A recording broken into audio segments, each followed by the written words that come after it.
The May 13, 2014 meeting of the Monroe County Legislature will now come to order. Will the clerk please call the roll? President Adair. Here. Mr. Ansello.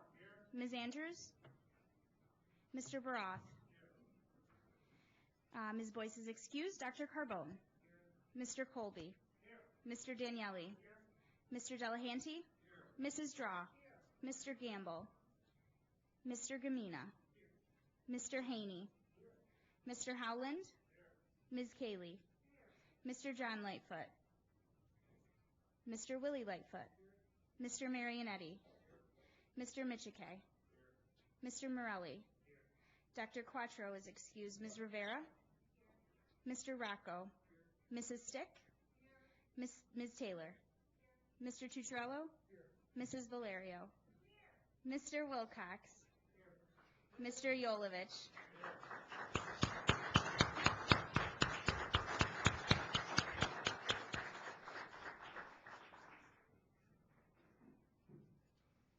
I was going to do a formal welcome back to you, but everybody got so excited. We welcome back, Mary. We're glad to have you back. Good. Please stay seated at this time. It is a great honor to introduce Father Kevin McKenna of the Sacred Heart Cathedral, who's been invited here tonight by Legislator Brian Marinetti.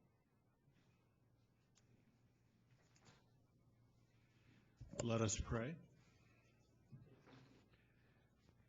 Almighty and eternal God, may your grace enkindle in all persons the love of the many unfortunate people whom poverty and misery reduce to a condition of life unworthy of human beings.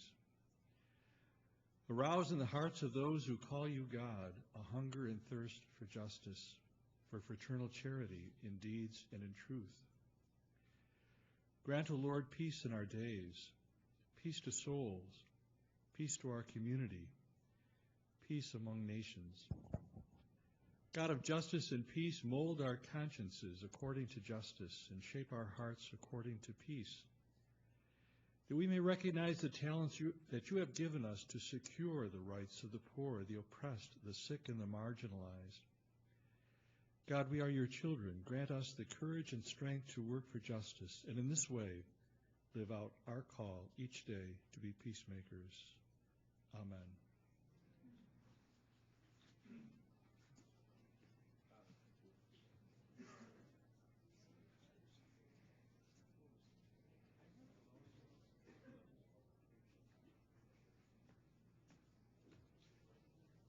Legislator Tony Michike will now lead us in the Pledge of Allegiance. Legislator Michike.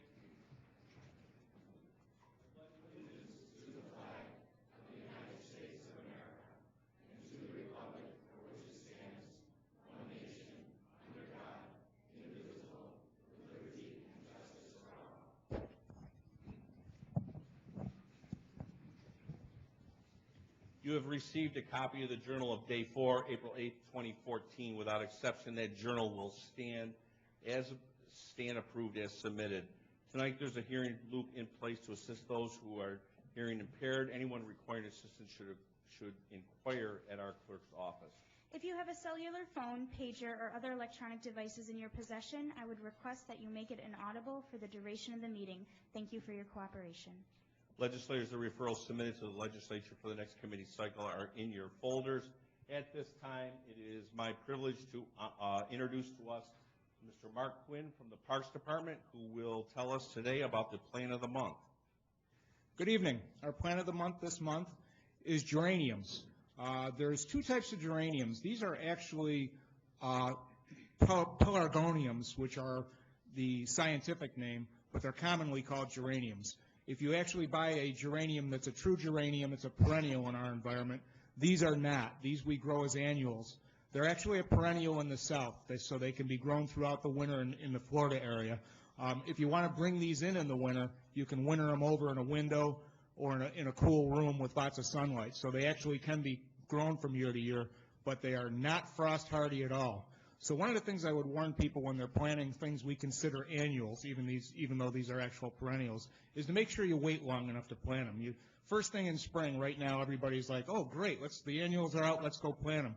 If you get a frost, if you were to put these in tonight and a week and a half out, you get a frost, it'll kill them. So think generally about the beginning of June, end of May to be planting your annuals. One of the things I like about geraniums is they're actually a very tough plant once it's warm enough for them. The deer don't bother them too much, and they're good drought-tolerant plants. If you go away and you leave something in a basket and you've got multiple plants, multiple annuals in your basket, you'll come home after the week of vacation and everything has died, except your geranium, which is pretty happy. They can go a week or so without some water. So they're good in tough environments. You know, if you're planting them in the cemetery where there's deer and you don't get to water every day, it's a nice, tough plant. They're very, very bright.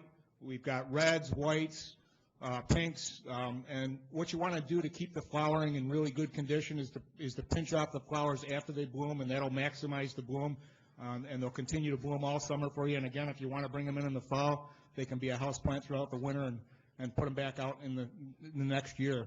They also can be produced from cuttings, so in the fall, if you want to nip off some branches and root them, you can have multiple ones for the next year. So they're a nice plant to grow, and they're very, very tolerant out in the environment, like a lot of sun.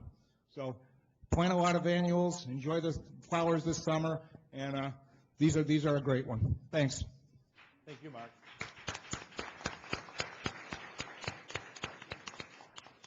This evening we have several proclamations scheduled. Madam Clerk.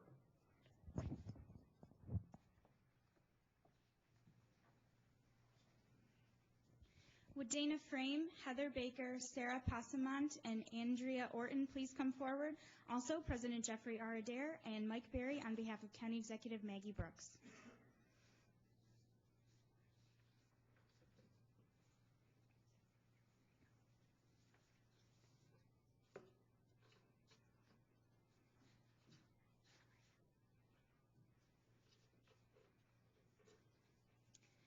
Addressing the complex mental health needs of children, adults, and families today will play a fundamental role in the continued success of Monroe County in the future. With mental health illnesses more common than cancer, diabetes, or heart disease, the need for comprehensive, coordinated mental health services is critical to the quality of life for all residents. About 32,000 residents of Monroe County are currently seeking treatment for mental health issues, and only through education and awareness can we support those who struggle with ongoing social and emotional barriers. Individuals impacted by mental health and the organizations who support them work tirelessly to spread awareness, seek early prevention, and embrace all individuals and families living with mental health challenges. Compeer has served the Rochester community since 1973, starting with only 12 volunteers. Today, over 4,000 individuals in Compeer locations around the world serve those with mental illnesses. Compeer Rochester effectively addresses the mental health needs of our local community by individual and family mentoring, adult supportive partners, Compeer Calling, and e-buddies. In 1949, President Harry S. Truman declared May as Mental Health Awareness Month, and 65 years later, we remain dedicated to the cause of overall mental health and quality of life. Monroe County is fortunate to have a caring community and organizations such as Compeer who work each and every day to positively impact the lives of those who face mental health challenges. Therefore, we, Maggie Brooks, Monroe County Executive, and the members of the Monroe County Legislature do hereby proclaim the month of May to be Mental Health Awareness Month in Monroe County and urge all citizens, organizations, and agencies to spread awareness and education about the fundamental necessity of supporting those with mental health challenges. Congratulations.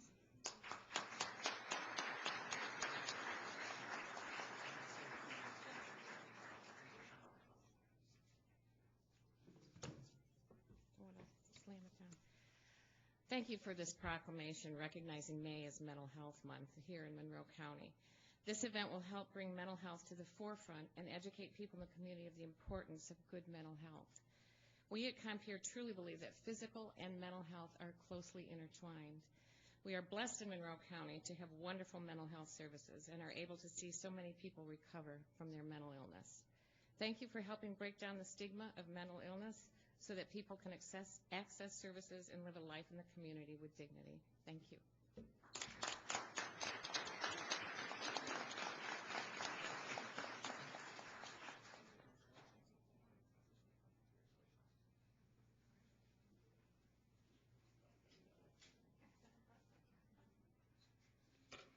Would Dawn Seymour please come forward? Also, President Jeffrey R. Adair and Legislator Anthony Daniele.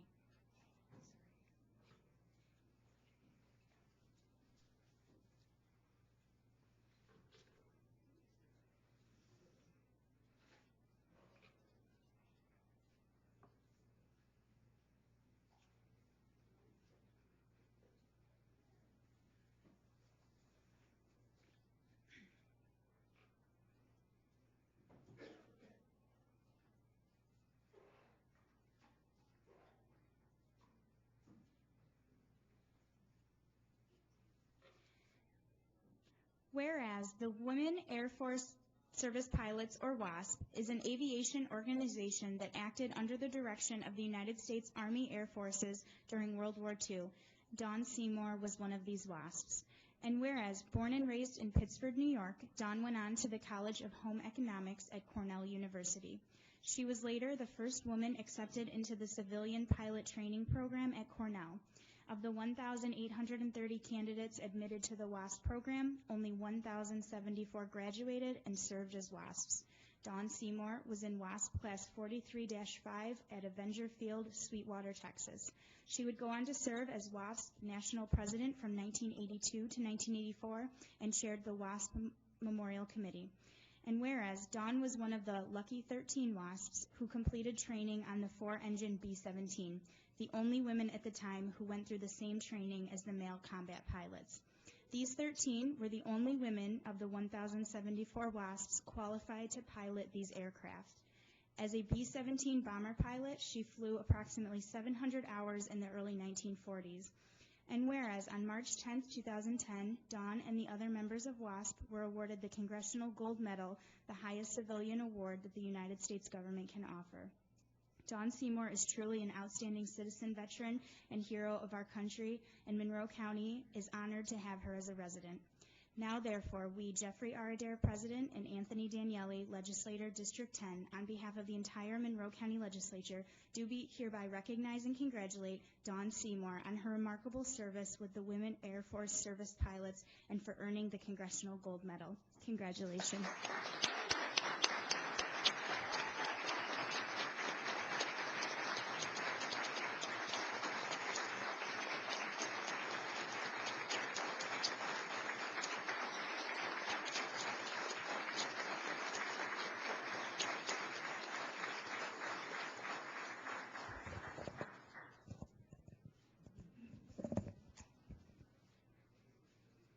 My goodness, this is a surprise, and I'm happy and honored to receive this proclamation. It's just overwhelming, and thank you for your response. I appreciate it, and I know the WASP girls all appreciate this kind of recognition. We love to fly, and we wanted to serve our country. We wanted to win World War II, and when the opportunity came, I signed up and was in the class of 43-5, which meant I had the good chance to be able to select and to be chosen for the B-17 training. It's a marvelous airplane. It's the last of the tail draggers, and I must say that the moment of highlight was the first night solo flight with my buddy Greenie and a crew chief who didn't seem to be too scared. We'll jump ahead and I'll tell you a little bit about the gold medal, because that was a special day. We had legislation passed and it was approved by the Department of Defense in 1979, which is about, a little more than 30 years, that our service did qualify us for military benefits, which were included in the VA. We were under the VA. And we became a legitimate service organization, which was great. And it took another 30 years for the Congressional Gold Medal. By this time, there weren't just about 900 of us. There were husbands, and there were children, grandchildren, and friends, even a few great-grandchildren. We just overwhelmed Congress. And it was a subdued day, and everyone was pleased that we closed the door on the fact that we were sent home at the end of 44. We were not militarized. We were under civil service. It's a wonderful story, and I thank Anthony very much for proposing my name and for the legislature to accept it. And thank you very much.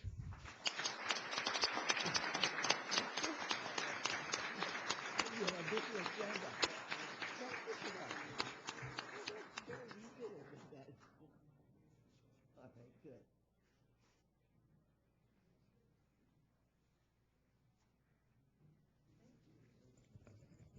Would representatives from the Penfield Patriots cheerleading team please come forward? Also, President Jeffrey R. Adair and Legislator Debbie Draw.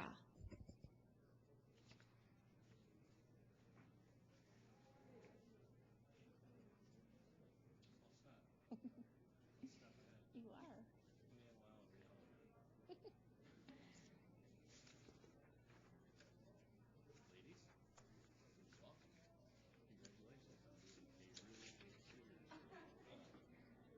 Like the best, right?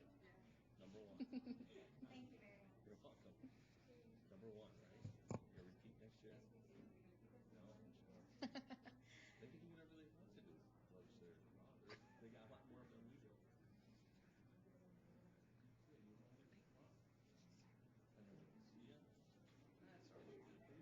on. There it is. We see everybody? Post, we all set? All right, let's go. Whereas cheerleading is a sport that requires incredible dedication, effort, and teamwork. The Penfield varsity cheerleading team certainly excels in each of these areas and used them to win first place in the large varsity level 4 division at the 2014 Contest of Champions in Orlando, Florida. And whereas the Patriots, led by Coach Carolyn Valenti, also displayed their incredible showmanship, bringing home an overall competition spirit award. The routine creatively choreographed by Valenti consisted of tumbling, stunting, cheer, and dance. And whereas the Penfield varsity cheerleading team proudly represented their town, school district, and the county. Each team member contributed to their successful season and should be very proud of all they have accomplished.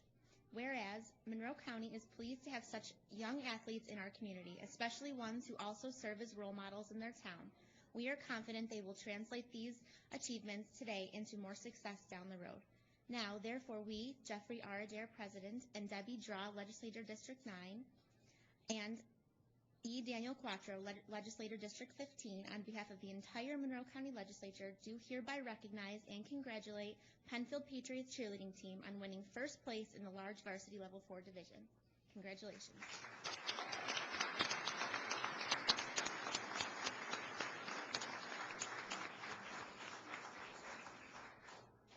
I just wanted to take this opportunity to thank you for having us here tonight and recognizing these girls and all of their hard work. We had 11 seniors this year, which is a huge number for Penfield. They contributed so much to their team over, for some, 5 years, 4 years, 3 years, 2 years, even 1 year. And we are so very proud of all the accomplishments of all of these girls. We do have a lot of young girls remaining. We did win the national title, but we also won both fall and winter sectionals here in Monroe County and at Section 5. So we're so proud of those accomplishments as well. So again, thank you for this recognition. Thank you.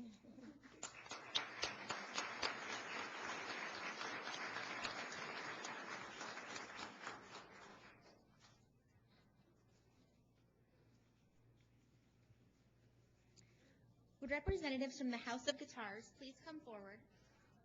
Also, President Jeffrey R. Adair, Joseph Morelli Jr., and Dr. Joe Carbone.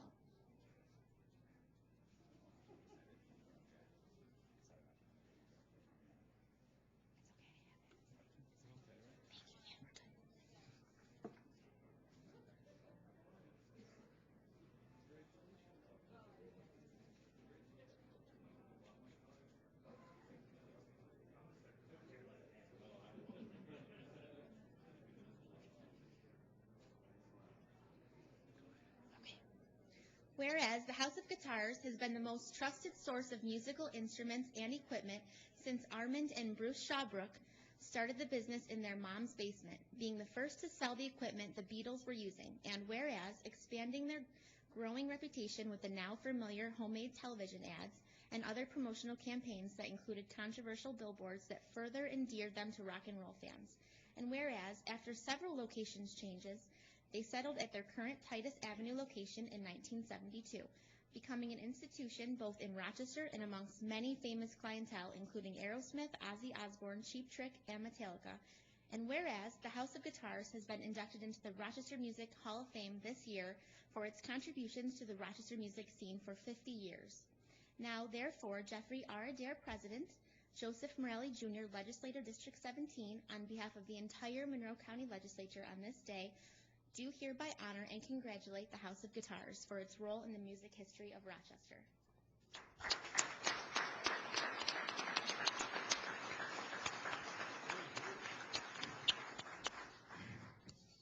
I want to thank Monroe County and all its representatives, and I want to thank all our family members, my brother Blaine, Bruce, my sister Burl, and I want to thank all the employees that worked at the House of Guitars through the 50 years, and most of all, I want to thank all the customers that have supported us or we wouldn't be here. We had our rock and roll shoes on for 50 years, and we're still rocking, my friends.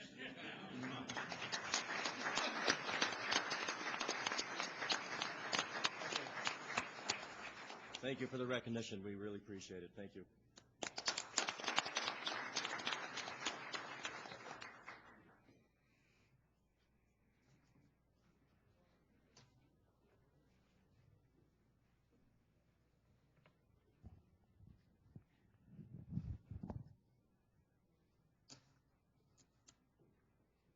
Before I go on with our agenda, I would like to recognize former Rochester Mayor Bill Johnson for joining us tonight. Welcome.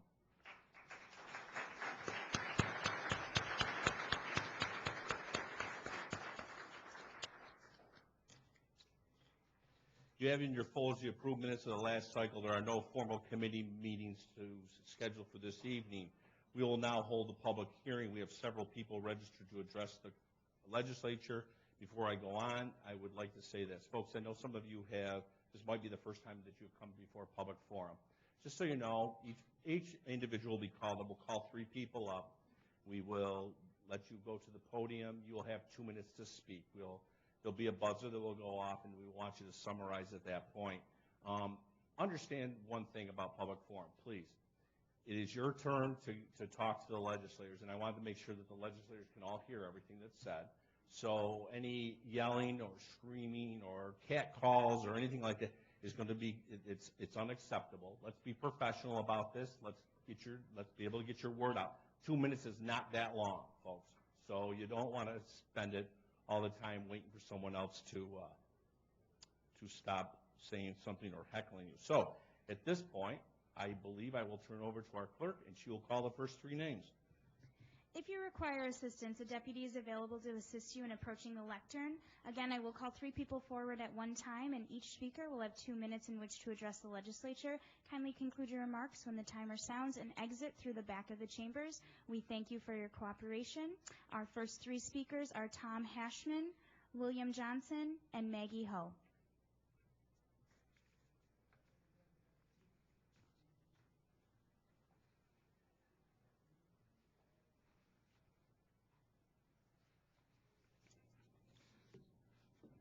Good evening. My name is Tom Hashman. I'm from the town of Henrietta. I'm asking that the Monroe County Legislature enact a resolution similar to that by our town board, rejecting the establishment of a Seneca Casino in Monroe County. I've lived in this community my entire life, as did my parents and their parents, and all of my children, except for the one that's in the military, remain here as citizens.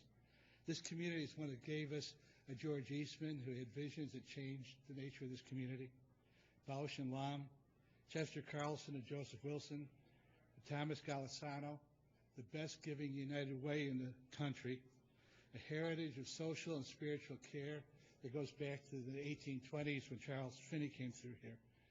Things that we can be proud of. We have one of the best music programs that is internationally known. People come to Rochester for for that for the Lilac Festival. And while we have fiscal crises at times, a cheap fix like a Seneca Casino is not an answer for Monroe County or any of its communities. CGR's study showed that 84% of the people that would come to such a casino are from right here. And the fact is that under current agreements, 25% of the net the Senecas get only on the machines comes back to the state, local, and township government. So we're taking money from ourselves, not from somebody else, and changing the nature of our community. There's also a human cost. 4% of those who gamble are going to become addicted. I worked in the addiction field, and that can't be calculated. So I wrap up saying we have a choice if we want to be Potterville or Bedford Falls, is what I told Henrietta. You can be George Bailey, or you can be Mr. Potter. Thank you.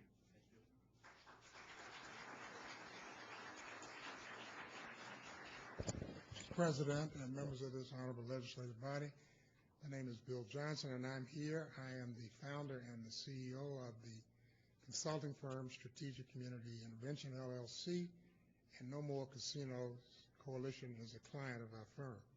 Our goal is to provide research on which our clients can make sound strategic decisions about decisions that they want to make, and we were pleased to join them in this effort. I want to make three very, very quick points. I know this matter is not before this body, and it may never get here, but we think it is important that the voices of the citizens be heard as widely as possible. First, there are more than sufficient number of gambling establishments in upstate New York. By count, there are at least 7 of them along the New York State Thruway, and there is an 8th one that is being proposed. We do not believe that the addition of another gambling operation in this vicinity will in any way enhance the economic outcome of this community. Secondly, in the town of Henrietta, which seemed to be Seneca Niagara's first target, we are gravely concerned that the introduction of a casino in a very, very prosperous community would do grave damage to disrupt the already well-established economic activity that has taken place in that community. And obviously, many citizens in the town of Henrietta feel the same way, and the town board has joined them in that. And the third and the final point is that these casino operations promise great economic benefits.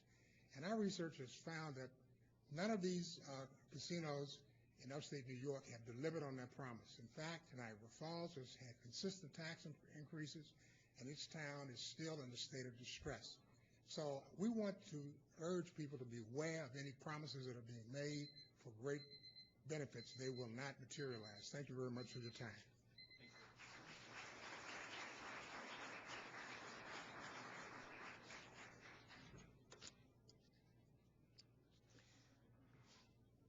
Good evening, ladies and gentlemen. My name is Margaret Ho. I live and work here in Monroe County. I'm a property owner, I pay my taxes, and I volunteer in the community on a regular basis. I exercise my right to vote. I'm the kind of person you would like to have for a neighbor. I mind my own business, but I make a sincere effort to support my neighbors when they need it. Today I'm asking for your support. I'm a member of the Federation of Social Workers. I'm here to ask for your assistance as we struggle to obtain a fair contract. The cost of living has increased steadily over the last 10 years. However, we've only had 2 COLAs in that time period. That's 8 out of 10 years with no change in income as the prices go up and up and up and up. You may wonder, why did we turn down the 4 proposed contracts? Are we greedy? No, not at all. Most of us would be happy just to keep our contract the way it is and resume the COLAs where they left off. However, the proposed contracts are asking us to cut our benefits. In other words, work more with less compensation. I can't believe any one of you would sign a contract like that. If this were happening to you or a member of your family, what would you do? We're open to your suggestions. Please save the taxpayers some dollars and help us in supporting us in our quest to obtain a fair contract. Our next three speakers are Anthony Joy, Eugenia Stephen, and Lois Verdi.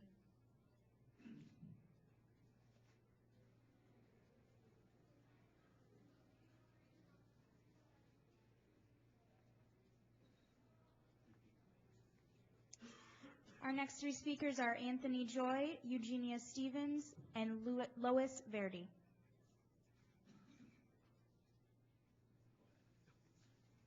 Hi, my name is Jeannie Stephen.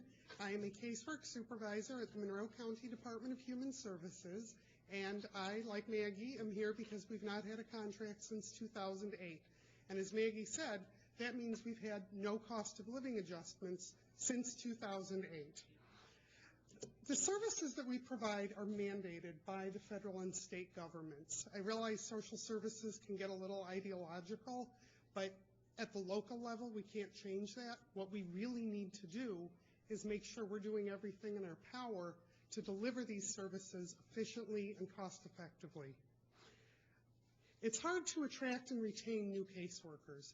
A lot of them end up going to CPS investigations, which is the real front line responding to new referrals of child abuse and neglect. And in the last 2 years, we've hired 80 new caseworkers.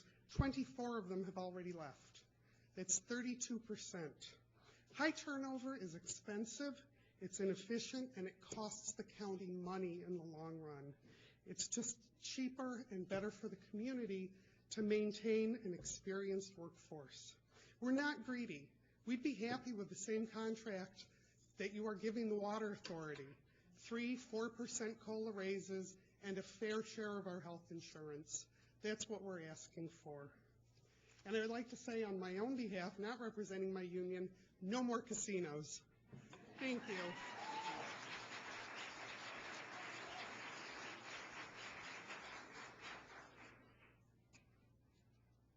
Hi, my name is Lois Verde, and if this is a problem for us already, it's about to increase.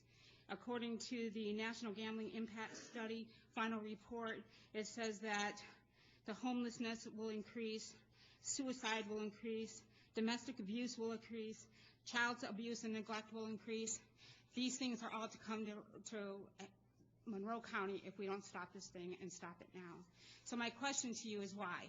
Why do you want a casino in Monroe County? There's nothing here that makes sense. According to the National Bureau of Economic Research, 4 years after a casino opens, bankruptcy rates, violent crime, auto theft, and larceny are all to go up 10%.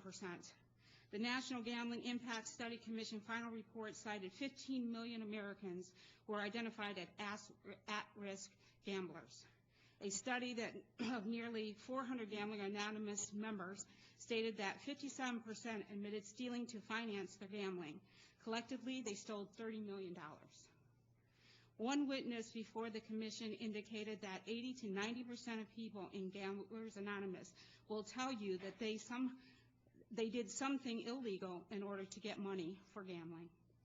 Nearly every report I have read stated that the availability of a casino within a 50-mile radius will double the number of problem and pathological gamblers, which in turn will increase the crime rate.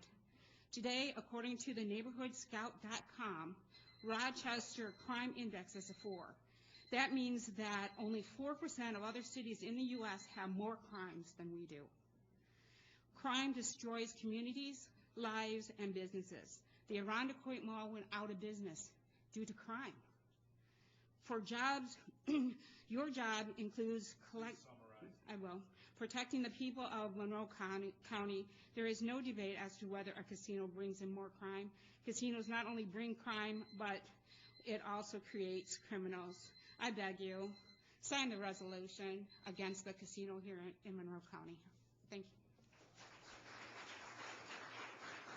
Our next three speakers are Beth Haggerty, Reverend Reuben Goff, and Barbara Hatch.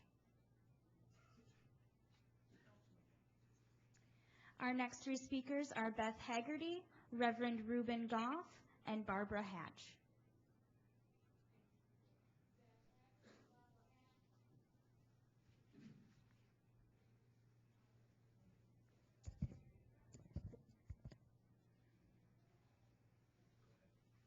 Good evening. I'm back again. No more casinos. No more casinos. I'm glad to be one of the ones that work with this coalition. No more Seneca casinos. We are blessed. Monroe County, we are blessed. We're working 7 days a week. If you don't understand what's going on, we have people that will come and sit with you and explain to you why there's no more casinos should be in Monroe County. We live in Rochester. Henrietta was victorious. Rochester's going to be victorious. Monroe County going to be victorious. Why? Because we're working and we haven't got tired yet. We have to understand economically and physically, and when it comes down to our children and our future, we got to work on it. We got to work at it now. Not yesterday, not tomorrow, but we work at it now. And we work together. We work together. Churches, we need you. Open your doors so we can come in. Come in. We'll come in. We only 4 to 10 minutes. That's all we need. That's all we need. So let us continue. No more casinos. No more casinos. Thank you very much.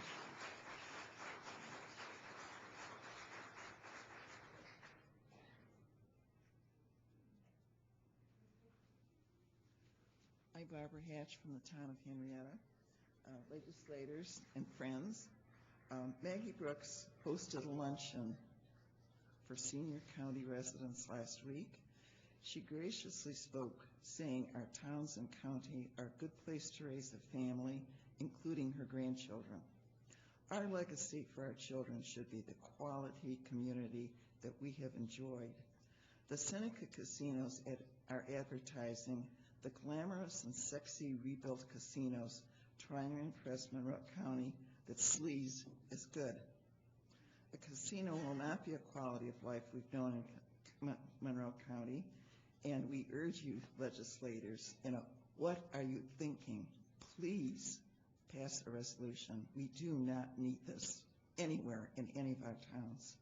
Thank you.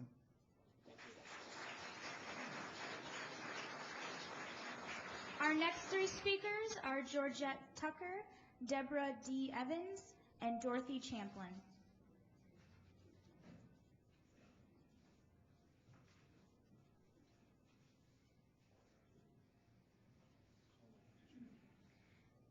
Our next 3 speakers are Georgette Tucker, Deborah D. Evans, and Dorothy Champlin.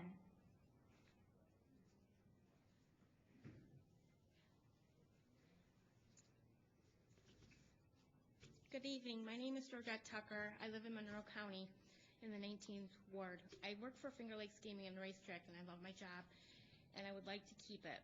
I'm here to say that a tribal casino in this area will be devastating for the people like me who work in the area gaming industry. It will not only cost our business customer and devastate the local equine and agriculture industry, but ultimately our jobs are at stake. There are over 1,800 people like me whose jobs depend on Finger Lakes Gaming and Racetrack. That's 1,800 taxpayers who work hard and play by the rules. That's also 1,800 families, your friends, your neighbors, who will suffer greatly in the Seneca Casino is built. What kind of jobs and economic development is a Seneca Casino creating if it's simply destroying another industries and eliminating jobs at the same time? How do we win as a community? The answer is we don't. Finger Lakes Gaming and Racetrack has been a partner in our community for over 50 years, also a source of jobs, positive economic impact to our local equine and agricultural industries. I am here to plead with you all to stop and think of my fellow employees and their families who likely lose their jobs because there's no community conversation. A few people in power decide to allow a tribal casino to be built. Let's stop this now. Thank you.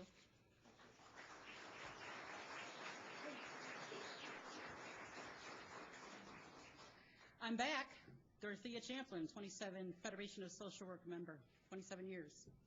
There's an item that remains in the contract proposals that we keep voting down, that new hirees will work 40 hours while being paid same as 35-hour employees, and I have two questions. Webster's Dictionary defines discrimination as the practice of unfairly treating a person or group of people differently from other people. How is that not discriminatory? President Obama signed into federal law the Betty Ledbetter Act, making it illegal to pay people differently for working the same job. So how does Monroe County, New York, get off putting that into a government contract? I'm going to ask these same questions of my state and federal representatives, but I will be in the hallway for a little while for anyone who wants to answer either of those questions tonight, or maybe someone from that Cracker Jack law firm of Harris, we're going to bust that Union Beach, could answer them. One of my favorite movies is The Color Purple, and there's a scene where Miss Seeley finally breaks away from Mr. after years of abuse, and as she leaves, she says, I may be black, I may be ugly, but dear God, I'm still here. We, the Federation of Social Workers, are still here, and we deserve a fair and legal contract. Thank you.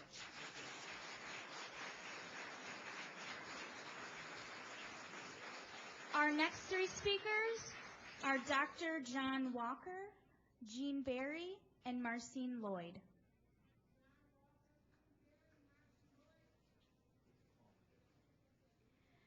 Our next three speakers are Dr. John Walker, Jean Barry, and Marcine Lloyd.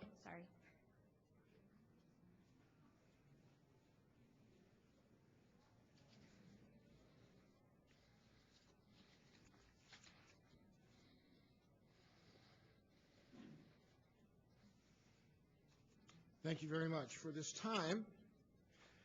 As a resident of Monroe County for the last 34 years, I thank you for the opportunity to stand in opposition to casino gambling in Monroe County.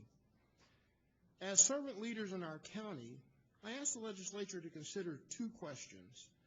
First, will casinos help our community to become healthier, wiser, freer, more autonomous, more likely themselves to become community servants? And second, will casinos benefit or at least not further deprive the least privileged in our county?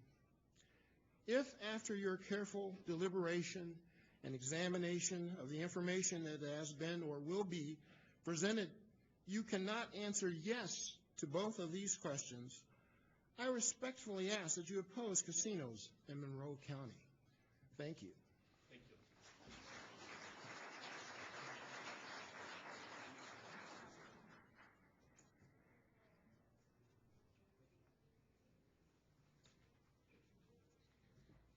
Good evening, and thank you for giving me the opportunity to address you tonight. My name is Jean Barry, and I am an employee of Finger Lakes Gaming and Racetrack. I enjoy my job. It's probably one of the best ones I've had in a very long time, and I want to stay there. And I believe that a casino in the town of Henrietta would greatly impact not myself, but not only myself, but my fellow employees. And like any kind of industry, even though we are in Ontario County, we also impact Monroe, and anything in Monroe is going to impact Ontario. I don't restrain my shopping, entertainment, or dining out to just Ontario County. So I respectfully request that we vote against another casino within the Rochester region. Thank you very much for your time.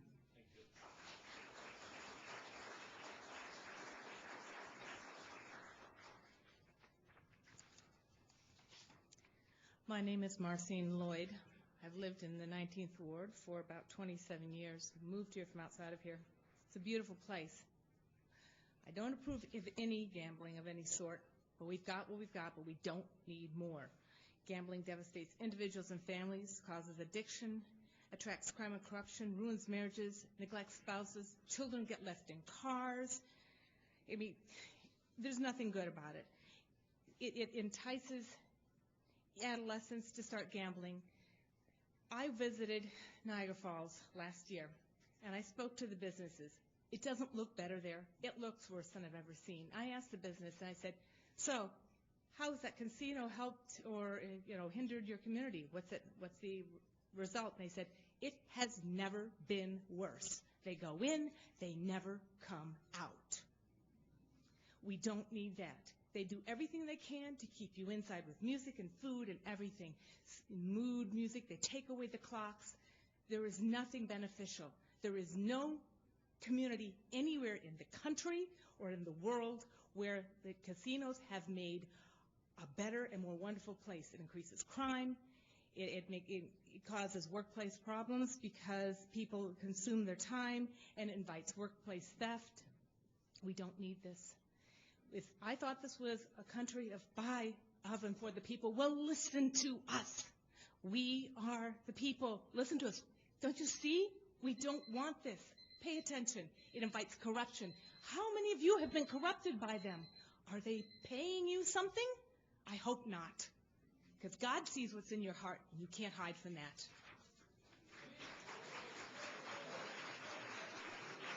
Our next three speakers are Mary Clifford, Dan D'Amico, and Kevin Fastano.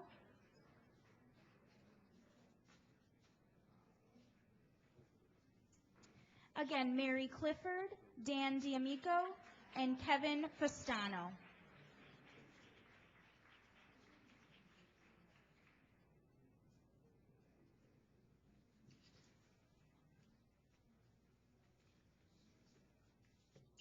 Hi, my name is Mary Clifford. I'm a resident of Penfield, a lifetime member of Monroe County. I'm opposed to the addition of the casino here in Rochester, and I urge the board to pass a resolution opposing it. Why not build a casino in Monroe County?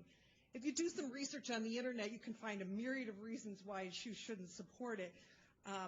One Australian study that impressed me was in 2010 when they found out that the closer people live to a casino, the more likely they are to gamble. And I guess that's just common sense.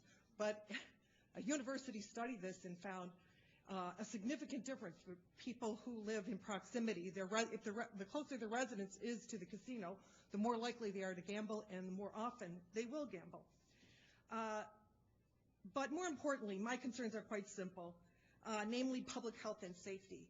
I'm here because I believe this is primarily a community health problem. As citizens of this community, it's our responsibility to care for and look out for others. I was so impressed at the beginning of this meeting. Father McKenna makes this beautiful invitation. We recognize Tom Peer volunteers or people who are reaching out. The community of Monroe is known for its volunteerism, for people who really care about what's happening to other people. We all care for our neighbors in a myriad of ways, whether it's volunteering, delivering Meals on Wheels, literacy volunteers, and a bunch of other organizations.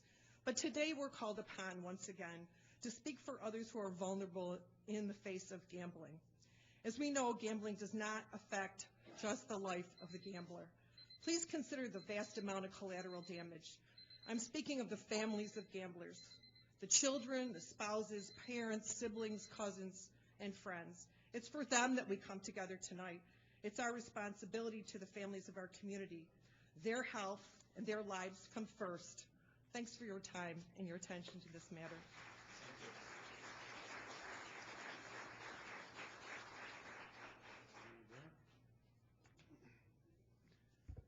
Good evening. My name is Daniel D'Amico.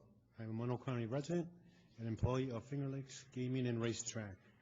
My family and myself are lifelong residents of Monroe County and enjoy the many great things about living in this area. One of those things is the stable employment I have with Finger Lakes, where I've been employed for 4 years. I'm here to say that a Seneca casino in this area will be devastating for the people like me who work in the area's gaming industry. This isn't about competition, it's about impacts on people's lives like mine and our families. Seneca Casino would be afforded many competitive advantages by law my company can't even compete with. There are over 1,800 people like me whose jobs depend on Finger Lakes Gaming and Racetrack, many of which are Monroe County residents represented by you. That's 1,800 taxpayers who work hard and play by the rules, and that's 1,800 families, your friends and neighbors, who will suffer greatly if the Seneca Casino was built. I'm here to plead with all of you to stop and think of me and my fellow employees and their families who will likely lose their jobs because you would not take a stand. Please pass a resolution now. Say no to another casino. I thank you for your time.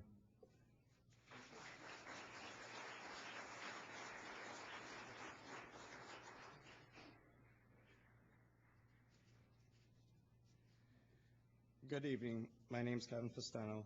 I'm a Monroe County resident and play Finger Lakes Gaming Racetrack. I've lived in Rochester for my entire life. Many great things about it.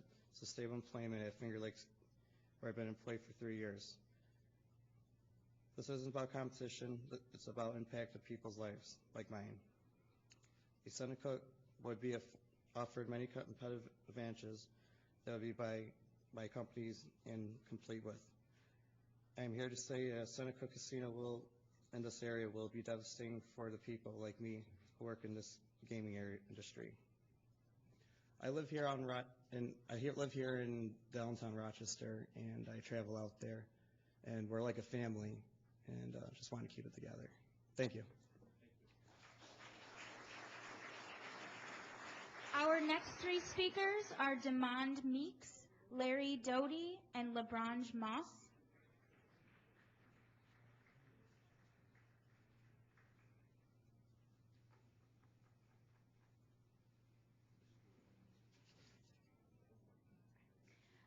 Again, Demond Meeks, Larry Doty, and LeBronge Moss.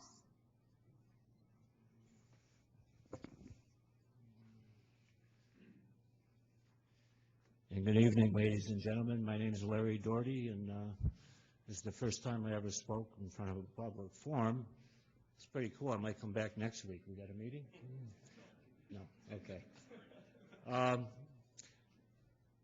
I'm a resident of Chili, and to me, I don't feel that a casino in Monroe County would be beneficial to the county or to its residents. There's been a lot of good things mentioned by the people that have spoken in before me. People losing jobs at Finger Lakes. People possibly losing jobs at Batavia Downs. Last week they did a parade with the horse owners in front of the building here, if you saw that. It's going to affect a lot of different industries, a lot of different people. So I wish you people, the legislation, would really consider, before you approve another casino in Monroe County, the effect it's going to have on the community, unemployment, crime, addiction to people that gamble. There's a lot of addictions out there, and gambling is one of them. So I stand here before you to ask that you come up with a resolution to stop another casino in Monroe County. Thank you.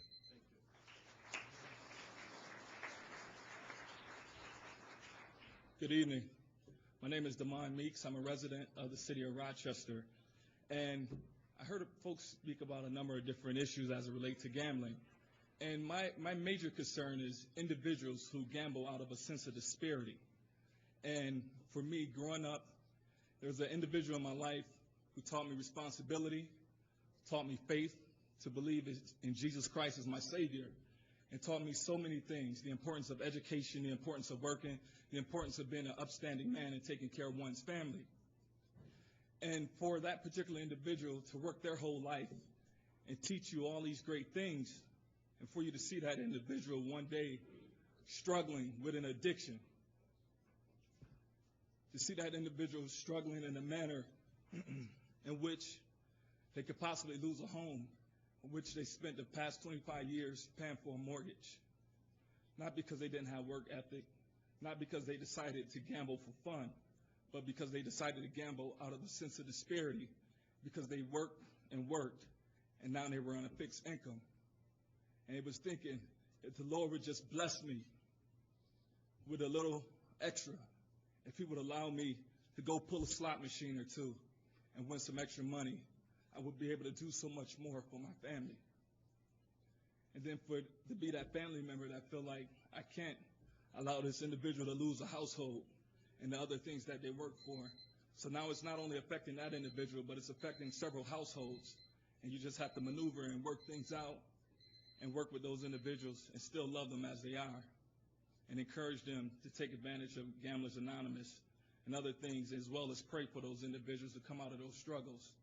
So I stand here opposed to casinos, not Seneca casinos, but I'm opposed to casinos because all too often people are struggling and they gamble out of a sense of disparity, and it not only hurts them, but it hurts families and it hurts communities. Thank you.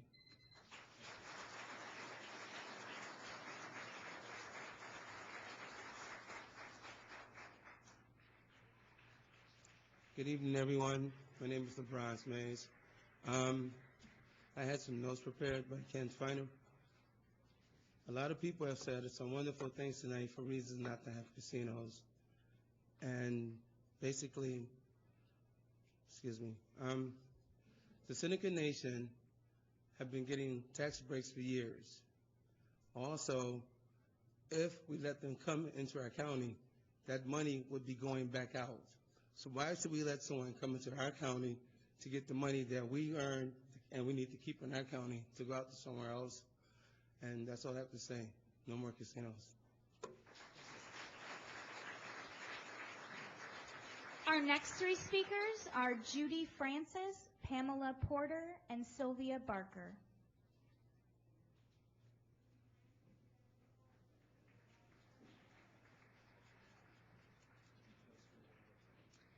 Again, Judy Francis, Pamela Porter, and Sylvia Barker. My name is Judy Francis. I work for the Federation of Social Workers in Monroe County, and I'm here again tonight, as I was last month, to state that we got a contract that was voted down. We voted two contracts down, one on 314 and then another on 425. That was a tentative agreement. Hopefully we're going to go to impasse, or maybe you can all find it in your hearts or in your working careers that the social workers deserve to have the same pay as you would expect as legislators.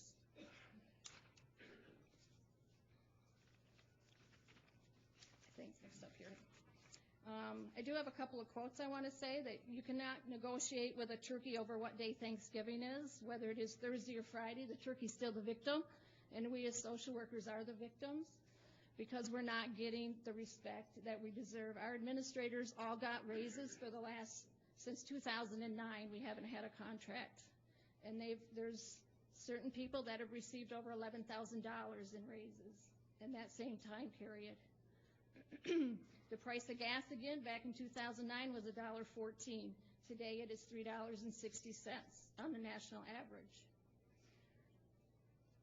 So in closing, I'd like to just say that my personal hope is that you will see the value in the Monroe County Federation of Social Workers and show us the respect we give daily to serve the less fortunate in our community by presenting us with a contract that shows we have earned your respect, as our administrators have, and that you are willing to enhance our lives as your servants. Thank you.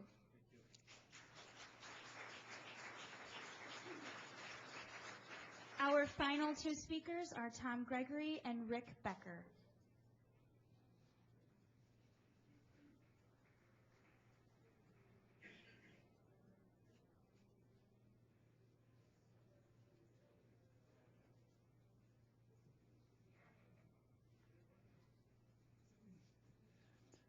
I'm speaking to items 19 and 20 on the agenda.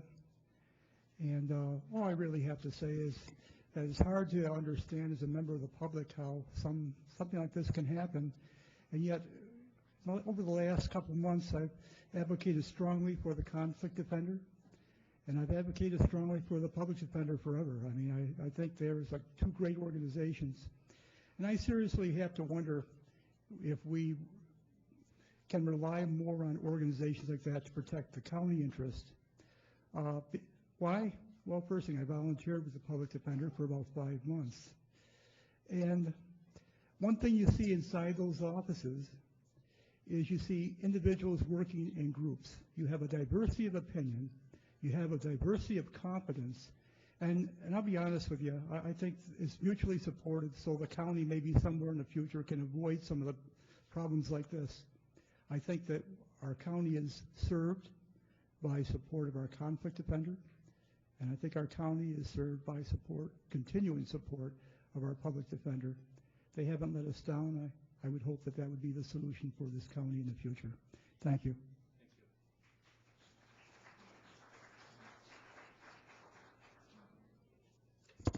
I'm Rick Becker. I live on Woodleaf out in Henrietta. I've lived in Rochester all my life in a variety of towns and in the city here, and I'm vehemently opposed to casinos. We've all seen the TV ads where you see all the smiling faces and happy people go out and have a great time.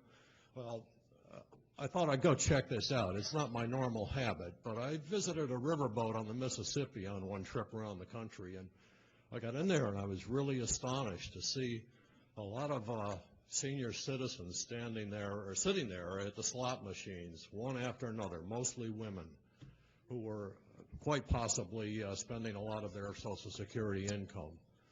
We talked about the addictive nature of gambling, and this is something that we really need to pay attention to. This country doesn't need another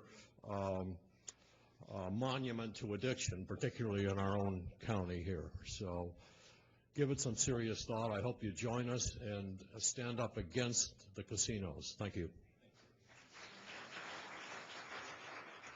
This concludes the public forum. Folks in the audience, thank you very much for your comments and your input tonight. We will now proceed with the consideration of the local law. Will the clerk please read the first item on the agenda? Item number 1, referral 14-0136. It is moved by Legislator Rocco. It is seconded by Legislator Tucciarello. This is for introductory purposes only. Next item. Item number 2, referral 14-0136. It is moved by Legislator Rocco. It is seconded by Legislator Tucciarello. This is a tabling motion. All in favor indicate by saying aye. Opposed? The item carries. Next item. Item number 3, referral 14-0136. This is moved by Legislator Rocco. It is seconded by Legislator Tucciarello. This is the motion to set the public hearing. Is there any discussion at this time? Legislator Andrews. President, when these recommendations went through committee, our caucus did submit several questions that went unanswered. We had asked for responses by this evening. I wondered if you could provide a timeline by which those questions will be answered. Please, through you to the administration. That is all we're doing. That is correct. Thank you. It's related to the public hearing, Mr. President. We're setting a public hearing. You can ask those questions then, I guess. I'm sorry, when can I ask them? You can ask those questions when it's germane. It is not to this. We are setting a public hearing date. Your question is out of order. It's not germane to what we're talking about. Thank you. Thank you. Is there any other discussion? Hearing none, all those in favor indicate by saying aye. Opposed? The item carries. Next item. Item number 4, referral 14-0135. It is moved by Legislator Michikay. It is seconded by Legislator Colby. Is there any discussion at this time? Legislator Andrews. Thank you, Mr. President. As the two names that are forwarded to join the Monroe County Water Authority are yet again a member of the Republican Party and a member of the Conservative Party, and whereas we've talked about over the years consistently the need to have representatives on the Water Authority Board from the Democratic Party, and that was truly the intent or the spirit of the state law. And in fact, a grand jury made such a recommendation years ago, and it has still not been heeded. I will be voting against the two nominees this evening. I would encourage everyone else in this chamber to do as well. Thank you. Thank you. Is there any other discussion at this time? Seeing none, move to a roll call vote. Mr. Tucciarello. Yes. Ms. Andrews. Mr. Ansello. Yes. Mr. Baroff. Ms. Boyce is excused. Dr. Carbone. Yes. Mr. Colby. Yes. Mr. Daniele. Yes. Mr. Delahanty. Yes. Mrs. Draw. Yes. Mr. Gamble. No. Mr. Gamina. Mr. Haney. No. Mr. Howland. Yes. Ms. Cayley. No. Mr. John Lightfoot. Yes. Mr. Willie Lightfoot. No. Mr. Marionetti. Yes. Mr. Michikay. Yes. Mr. Morelli. Dr. Quattro is excused. Ms. Rivera. Mr. Rocco. Mrs. Stick. Ms. Taylor. Mrs. Valerio, Mr. Wilcox, Mr. Yolovich, President Adair. Yes. 18 to 9, referral passes. Thank you. Next item. Item number 5, referral 14-0143. Moved by legislator Ansello, is seconded by legislator Yolovich. Is there any discussion at this time? Seeing none, all those in favor indicate by saying aye. Opposed? The item carries. Next item, please. Item number 6, referral 14-0144, accepting grant. Moved by legislator Ansello, seconded by legislator Yolovich. Is there any discussion at this time? Seeing none, all those in favor indicate by saying aye. Opposed? The item carries. Next item. Item number 7, referral 14-0145, accepting grant. Moved by legislator Ansello, seconded by legislator Yolovich. Is there any discussion at this time? Seeing none, all those in favor indicate by saying aye. Opposed? The item carries. Next item, please. Item number 8, referral 14-0146. Moved by legislator Ansello, seconded by legislator Yolovich. Is there any discussion at this time? Seeing none, all those in favor indicate by saying aye. Opposed? The item carries. Next item. Item number 9, referral 14-0147. It is moved by legislator Holland and is seconded by legislator Stick. Is there any discussion at this time? Seeing none, all those in favor indicate by saying aye. Opposed? The item carries. Next item. Item number 10, referral 14-0148, amending resolution. Moved by the Honorable Robert J. Colby, seconded by legislator Yolovich. Is there any discussion at this time? Seeing none, all those in favor indicate by saying aye. Opposed? The item carries. Item number 11, referral 14-0149, accepting grant. Moved by legislator Colby, seconded by legislator Yolovich. Is there any discussion at this time? Seeing none, all those in favor indicate by saying aye. Opposed? The item carries. Next item. Item number 12, referral 14-0150, accepting. Moved by legislator Colby, seconded by legislator Yolovich. Is there any discussion at this time? Seeing none, all those in favor indicate by saying aye. Opposed? The item carries. Next item. Item number 13, referral 14-0151. Moved by legislator Mitchell, seconded by legislator Yolovich. Is there any discussion at this time? Seeing none, all those in favor indicate by saying aye. Opposed? The item carries. Next item. Item number 14, referral 14-0152.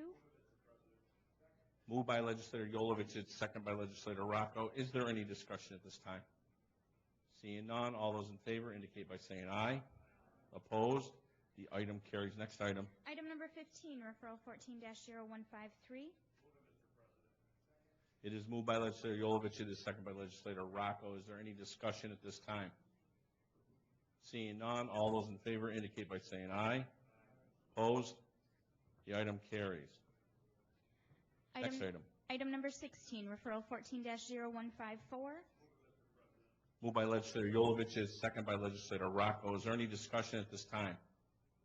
Seeing none, all those in favor indicate by saying aye. Opposed? The item carries. Next item. Item number 17, referral 14-0155. It is moved by legislator Yolovich. It's seconded by legislator Rocco. Is there any discussion at this time?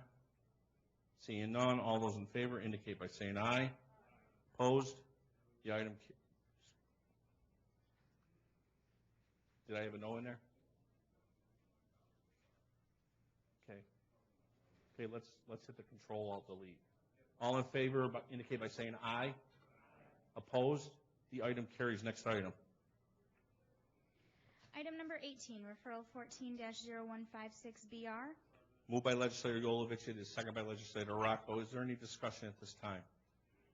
Seeing none, all those in favor indicate by saying aye. Opposed? Roll call vote, please. Mr. Tucciarello. Ms. Andrews. Mr. Ansello. Mr. Baroff. Ms. Boyce is excused. Dr. Carbone. Mr. Colby. Mr. Daniele. Mr. Delahanty. Mrs. Draw. Mr. Gamble. Mr. Gamina. Mr. Haney. Mr. Howland. Ms. Cayley. Mr. John Lightfoot. Mr. Willie Lightfoot. Mr. Marionetti, Mr. Michike, Mr. Morelli. Dr. Quattro is excused. Ms. Rivera. Mr. Rocco. Mrs. Stick. Ms. Taylor. Mrs. Valerio. Mr. Wilcox. Mr. Yolovich. President Adair. No. 17 to 10, resolution fails. Okay, next item. Item number 19, referral 14-0157BR. Moved by Legislator Yolovich, second by Legislator Rocco. Is there any discussion? Legislator Haney.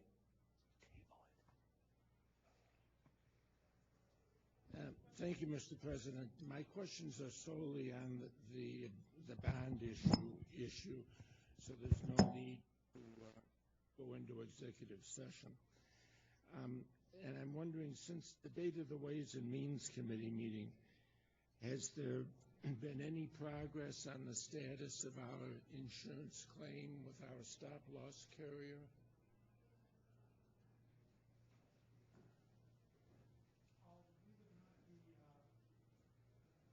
Through Mr. President, we will not be proceeding on that insurance claim unless the Monroe County Legislature approves the settlement. Right, but assuming we will. That is, through the President, that is our intention. But there's been no change. They were denying coverage. Are they still? Through the President, that is still correct. Thank you. I believe at the time of the Ways and Means Committee, there was also a question as to whether these were going to be taxable or tax-exempt bonds. Has that been clarified?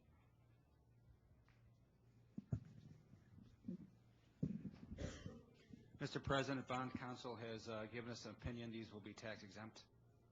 Thank you. And what, may I ask, will be the term of the bonds? What does the state local finance law allow? Mr. President, per Section 11 of local finance law, this will be a 5-year term. Okay, thank you. So would it be fair to say that the interest rate will be something in the neighborhood of 3%?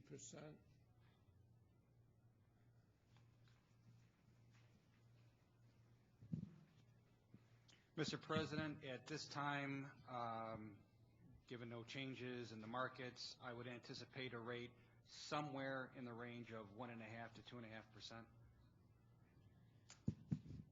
Thank you. Mr. President, I will obviously be voting for this bond resolution, but must note in passing that there's really two tragedies that we're facing here with these issues tonight. There's the obvious tragedy of what happened some 20 years ago, but there's the second tragedy, which is a fiscal tragedy, that in fact we are in the position where we have to borrow the money for this settlement.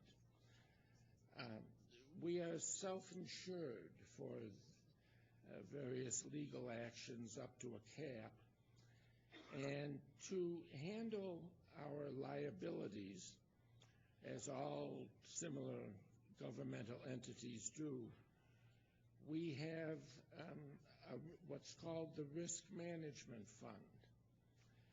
And in the Risk Management Fund, we record all of our estimated liabilities for legal actions, workers' comp, et cetera.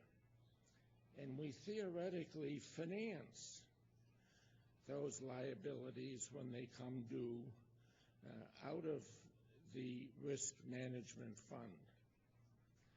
The tragedy is, tragedy number two, the tragedy is that as a result of the very poor financial condition of the County of Monroe, there's no money in the Risk Management Fund. I thank the Director of Finance for forwarding to the legislature the draft unaudited balance sheet of the Risk Management Fund as of December 31st.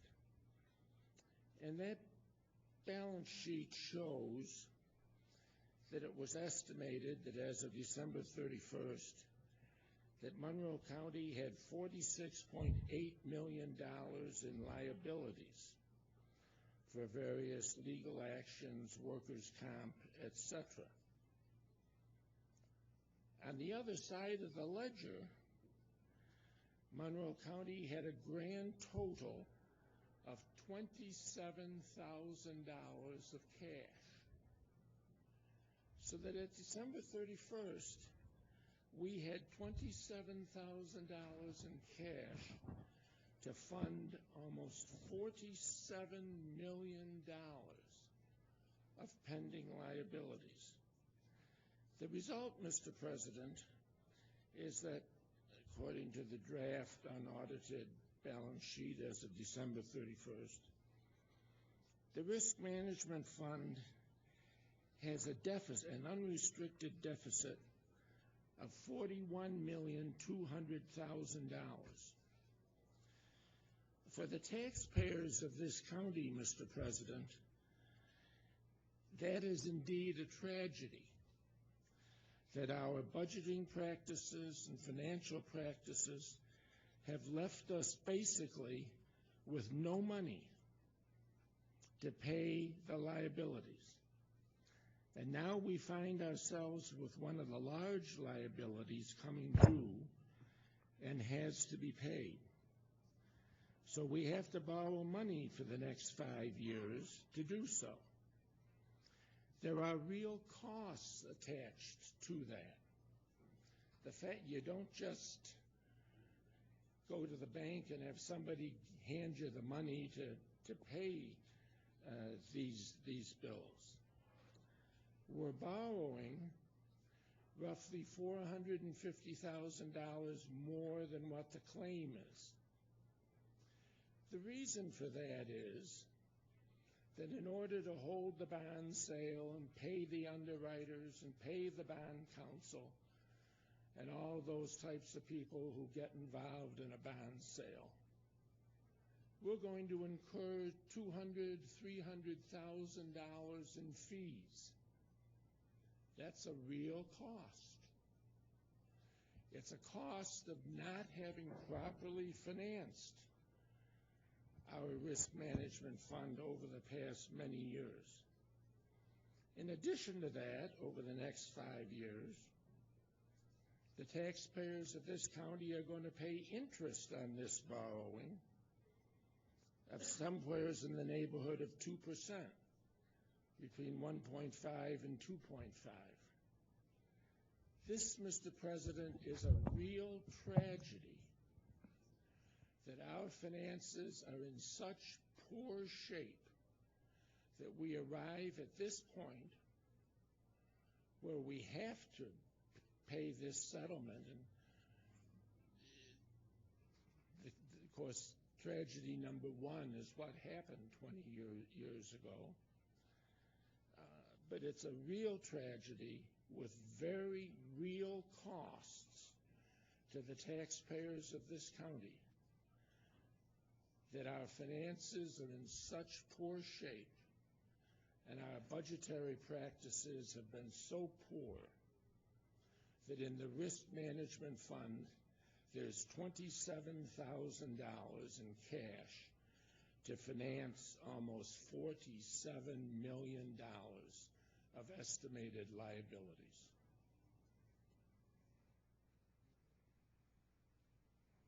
Thank you. Is there any other discussion at this time? Seeing none, I'll move to a roll call vote. Mr. Tucciarello. Ms. Andrews. Mr. Ansello. Mr. Baroff. Ms. Boyce is excused. Dr. Carbone. Mr. Colby. Mr. Daniele.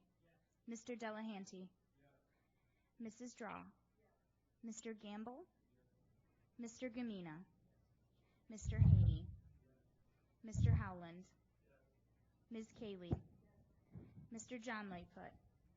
Mr. Willie Lightfoot. Mr. Marionetti, Mr. Michike, Mr. Morelli. Dr. Quattro is excused. Ms. Rivera, Mr. Rocco, Mrs. Stick, Ms. Taylor, Mrs. Valerio, Mr. Wilcox, Mr. Yolovich, President Adair. Yes. 27-0, resolution passes. Thank you. Next item. Item number 20, referral 14-0157, resolution. Moved by Legislator Yolovich and is seconded by Legislator Rocco. Is there any discussion at this time? Seeing none, all those in favor indicate by saying aye. Opposed? The item carries. Next item. Item number 21, referral 14-0158. Moved by Legislator Stick, seconded by Legislator Yolovich. Is there any discussion at this time? Seeing none, all those in favor indicate by saying aye. Opposed? The item carries. Next item, please. Item number 22, referral 14-0159. Moved by Legislator Rocco, seconded by Legislator Tucciarello. Is there any discussion at this time? Seeing none, all those in favor indicate by saying aye. Opposed? The item carries. Next item. Item number 23, referral 14-0161. Moved by Legislator Ansello, it is seconded by Legislator Rocco. Is there any discussion at this time? Seeing none, all those in favor indicate by saying aye. Opposed? The item carries. Next item. Item number 24, referral 14-0162. Yep. Moved by Legislator Colby, it is seconded by Legislator Carbone. Is there any discussion at this time? Legislator Tucciarello.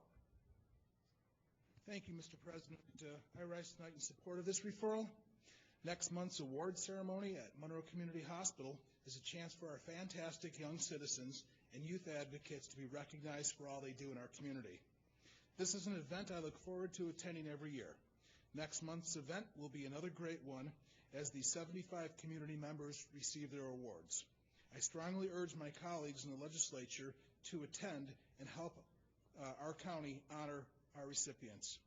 Thank you, Mr. President. The event is Thursday, June 5th at 6:30 p.m. at Monroe Community Hospital. Thank you. Is there any other discussion? Legislator Lightfoot. I rise also to support this. I also wanted to just make this comment that, on behalf of the Lightfoot family, we are always privileged and honored for this award to be named after my father, the late Honorable Willie Walker Lightfoot, and truly it is always amazing and great to be a part of this. However, based on my schedule, and I just want to say this for the record, I am scheduled to work evenings at the firehouse that night. It's always times when I can't make it. It's the only time that keeps me from there is the supporting our people out here working my duties at the firehouse. So if I'm not there, that's why, and I really wanted to be there. Thank you. Thank you, Legislator Lightfoot. And you will be helping other people at that time, so you're excused. Thank you. Legislator John Lightfoot. Thank you, Mr. President. In lieu of my cousin not being able to be there, I will be there. And that's what it is when it's two Lightfoots on the floor. Double house. Thank you very much. Thank you. Is there any other discussion at this time? Seeing none, all those in favor indicate by saying aye. Opposed? The item carries. Next item. Item number 25, referral 14-0163.S. Moved by Legislator Yolovich, second by Legislator Rocco. Is there any discussion at this time? Seeing none, all those in favor indicate by saying aye. Opposed? The item carries. Next item. Item number 26, referral 14-0164.A. Moved by Legislator Yolovich, second by Legislator Rocco. Is there any discussion at this time? Seeing none, all those in favor indicate by saying aye. Opposed? The item carries. There being no unfinished business tonight before this, Legislator Tucciarello. Okay. Go ahead. Love the fact of all the speakers that we've had tonight, especially with the Snow Casino and the things that we've seen my dear colleague, Legislator Justin Wilcox, put forth. I just want to encourage, Mr. President, this body. We stand over here as the Democrats in support of a county-wide no casino resolution, and we hope that you guys would support us in that in the near future. Thank you, Mr. President. Thank you. Thank you. Legislator Tucciarello. The next meeting of the Monroe County Legislature is scheduled for Tuesday, June 10th, 2014 at 6 p.m. I call this meeting adjourned. Thank you.